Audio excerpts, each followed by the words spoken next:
I have a question about sadness. Sadness I get confused about because there are things that happen in life. I have a son going to Iraq in the summer. And also when you have close friends, I know it's not a death, but missing them, missing their physicalness and missing their friendship, I just feel like the sadness has to come out, but that doesn't feel good, so I get confused about sadness. It's an interesting emotion, isn't it? There are a number of things that we want to give you here. This is a very good place to begin, because we talked just a little bit ago about if there is a condition that you can't change. And when you focus upon the condition as it is, it causes you to feel uncomfortable, as in this case, sad. Then you're sort of just stuck with sad, aren't you? In other words, you can't do anything about it. You can't change it. So, is there an alternative? Is it possible for a condition to remain static and your response to it to change? It's a big question. It's a question that when we find the answer, will set you free. I want to say I know I can't control the situation, but there's that, my son's going far away. We are going to be blunt and bold first, and then we'll try to make up for it later.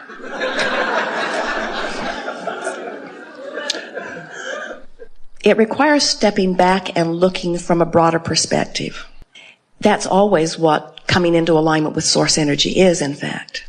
So we talked about this current and how this current's moving toward who you really are, no matter what. So focus for a little bit on your son's going far away and feel the discomfort of that within you. In other words, truly an upstream thought. And you can amplify that by saying, not only is he going far away, but it is a uncomfortable at best, dangerous at worst condition, more and more upstream. So now, is there anything that you could say that takes some of the stress out of that for you? In other words, can you talk about this situation in a way that causes you to relax and begin moving with the current a bit? Mm-hmm. Try.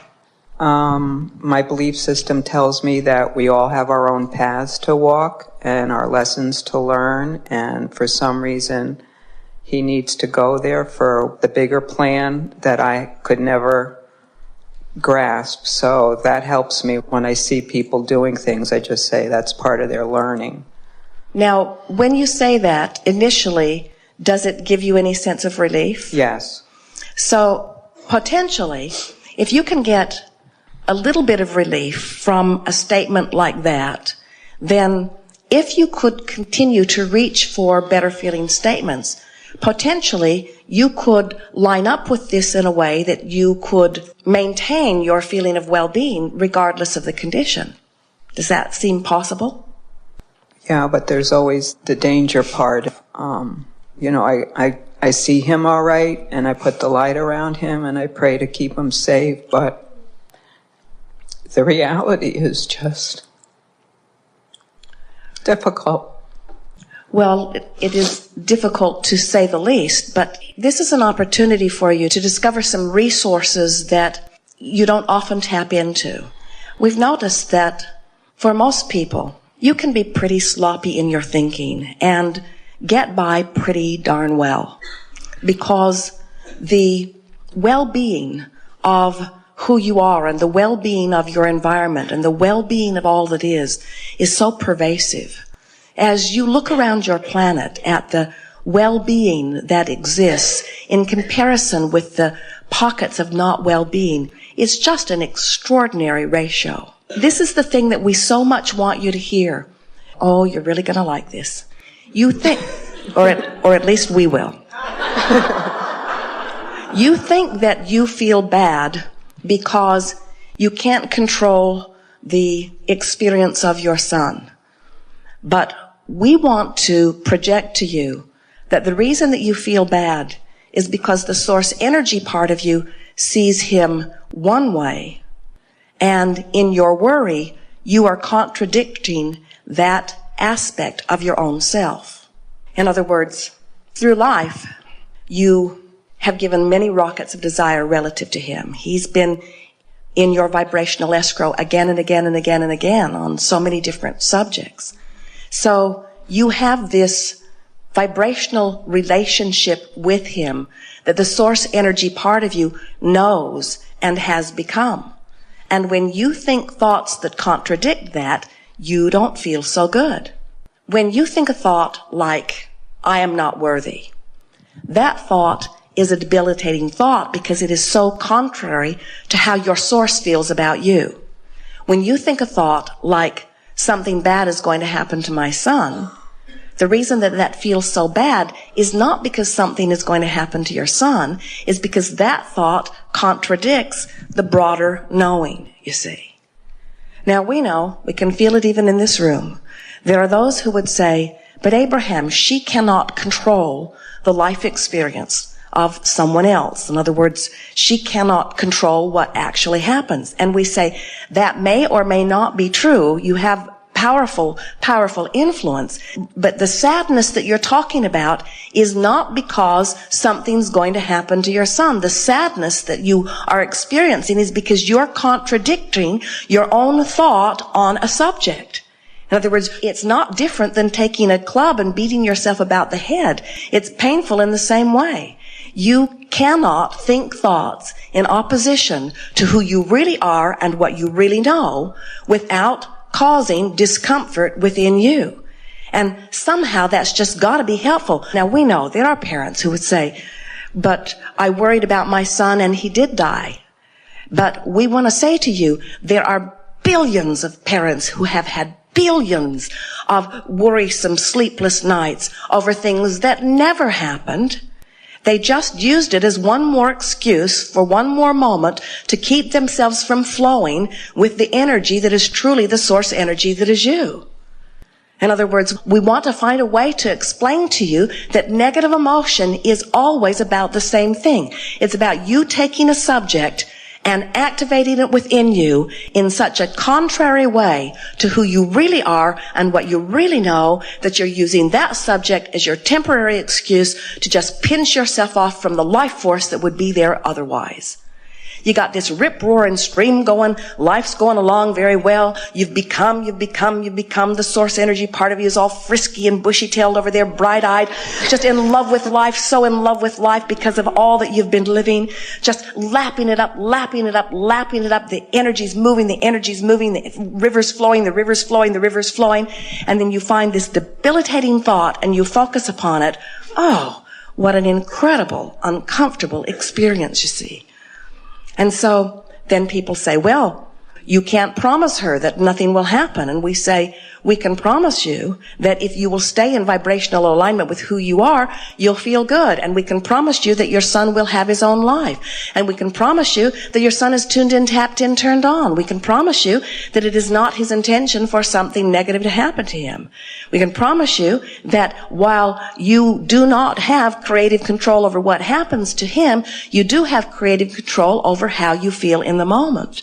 This is a wonderful opportunity. In fact, one that the two of you chatted about before any of you got here. It would be nice to experience some true unconditional love. People talk about unconditional love all the time, but almost no one lives it. Most everyone says, well, I can feel good under these conditions, but I cannot feel good under those conditions. So let's change those conditions and then I will feel better. And we say, how's that working out? That's what that whole awful war is about also, isn't it? Let's try to change some conditions so that we can all feel better. And it just gets worse and worse and worse and worse because it is not the way to go about it. The way to go about it is to live the condition, give birth to what you prefer, and turn your undivided attention toward what you want. Now, let us give you some words that will help you also. We want you to know that while there are many things that many people choose in the form of contrast that you probably would not choose for yourself, There are people that are living contrasting experiences that are giving birth to powerful rockets of desires that not only will serve them for all of the rest of their life and beyond, but are of advantage to all that is too. And so we want you to try to get hold of the idea that even when these young people put themselves in situations where they are in peril or in danger or in discomfort, that from those powerful contrasting experience always erupt clarity of desire that the source energy part of them becomes and embraces, that gives them a power and an energy and a clarity that is difficult to find words to describe. In other words, even a situation that just looks so bleak and like something that you would never ever want to participate in or have anybody that you care about participate in. There is an energy that is born out of environments that are like that, that are truly life-giving. So much so that when you talk to people who have been in wars, long after they have been in war, sometimes these young men are there for 2 or 3 or 4 years, and then they move on to so many other things in their life, and many, many years later, that's still the part of their life that they're talking about most, because it was a part of their life that the energy was moving in the most powerful way. So as you step back as a mother or as someone who cares, and you acknowledge, I would not deprive my child of an opportunity to give birth to rockets of desire. I would not deprive my child of an opportunity to fulfill his own intentions or live his own dreams. And while I cannot understand why he chooses as he chooses, I can feel the energy that is surrounded. I can feel the resolve within him. I can feel the alignment with his intention that is within him. I can feel the clarity of his being. And so, as you step back and try to view him and his decision through the eyes of your own inner being, you will find yourself being in a position where you would not try to prevent him from doing that even if you could, because you realize that in all life there is contrast, and in all contrast there is a summoning of energy. And so now what you wish for him is not that he does not go. What you're wishing for him is an alignment with his resolve. You want him to get tuned in, tapped in, turned on. You want this desire that is within him and the energy that is pulling through him to give him the power and the clarity and the stamina for all that he will need. He will be more alive during that time than he will ever be in his entire lifetime. Would you deprive him of an opportunity of all of that life running through him? You see what we're getting at? Yes, I do.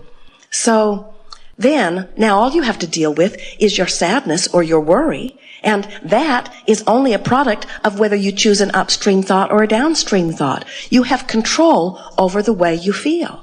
So what you want to begin to say is, the majority of the worry that I've put myself through relative to this or anything has been because of my choice of thoughts, even more so than it has been because of my observation of conditions. The hardest thing about a war like this, the hardest thing is for the parents, because the kids are over there, they've got the energy being pulled through them, and so they are being given this life force, this extra clarity, this extra strength. In other words, most of them, as you visit with them, do not want to stop doing what they're doing. They're caught up in the energy stream of all of that, you see. And so it's the parents that are not there, that don't have the benefit of all that energy pulling through them, that are experiencing the greatest discomfort in all of that.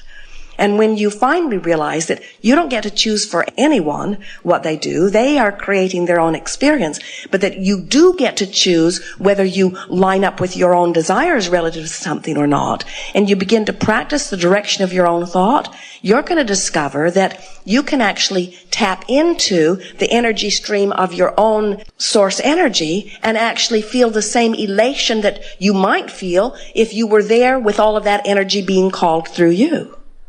Every situation in the world, you could look at any situation and you can call it awful or you can call it beneficial. And what you're going to begin to discover is that the source energy within you will never push against it.